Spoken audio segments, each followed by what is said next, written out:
Part 3. You will hear two food science students called Marie and Colin discussing their final year projects. First, you have some time to look at questions 21 to 24.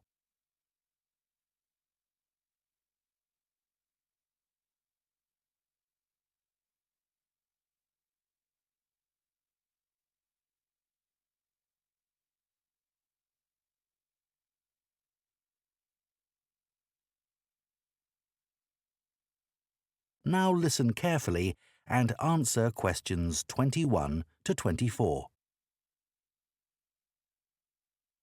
I haven't seen you for a bit, Marie. No, I've been busy with my project. You're making a vegan alternative to eggs, aren't you? Something that doesn't use animal products. Yes, I'm using chickpeas. I had two main aims when I first started looking for an alternative to eggs, but actually I've found chickpeas have got more advantages. Right. But how about your project on reusing waste food? You were looking at bread, weren't you? Yes, it's been hard work, but I've enjoyed it. The basic process was quite straightforward, breaking the stale bread down to a paste, then reforming it.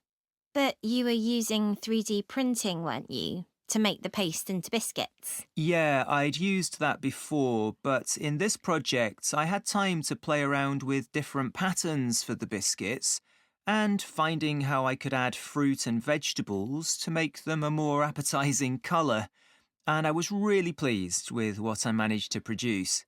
It must have been a great feeling to make something appetizing out of bits of old bread that would have been thrown away otherwise. It was. And I'm hoping that some of the restaurants in town will be interested in the biscuits. I'm going to send them some samples. I came across something on the internet yesterday that might interest you.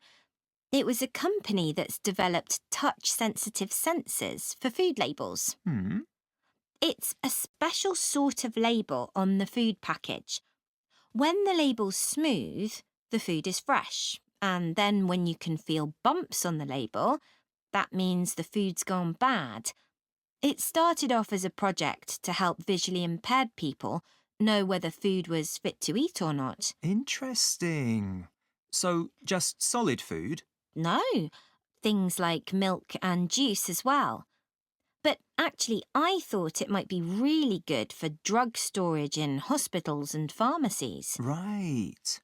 And coming back to food, maybe it'd be possible to use it for other things besides freshness, like how many kilograms a joint of meat is, for example. Yes, there's all sorts of possibilities. Before you hear the rest of the discussion, you have some time to look at questions 25 to 30.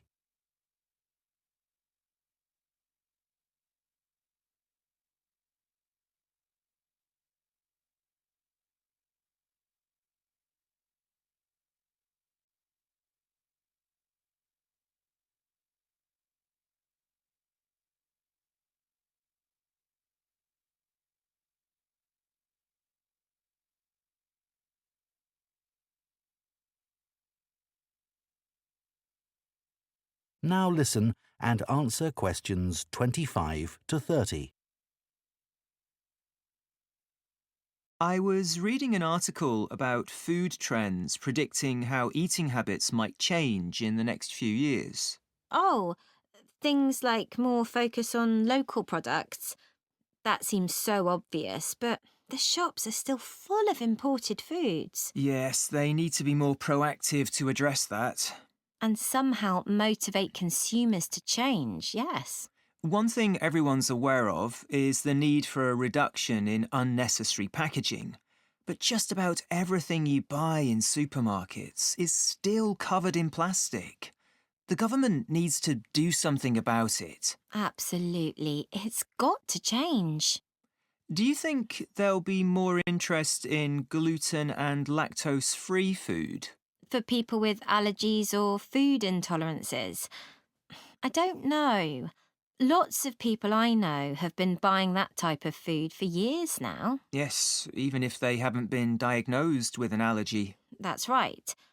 One thing I've noticed is the number of branded products related to celebrity chefs. People watch them cooking on TV and then buy things like spice mixes or frozen foods with the chef's name on. I bought something like that once, but I won't again. Yeah, I bought a ready-made spice mix for chicken, which was supposed to be used by a chef I'd seen on television, and it didn't actually taste of anything. Did the article mention ghost kitchens used to produce takeaway food? No, what are they? Well, they might have the name of a restaurant, but actually they're a cooking facility just for delivery meals. The public don't ever go there. But people aren't aware of that. It's all kept very quiet. So people don't realise the food's not actually from the restaurant? Right. Did you know more and more people are using all sorts of different mushrooms now to treat different health concerns?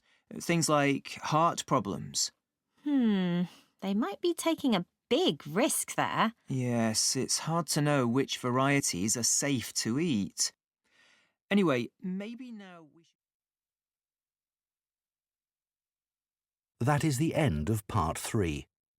You now have 30 seconds to check your answers to part 3.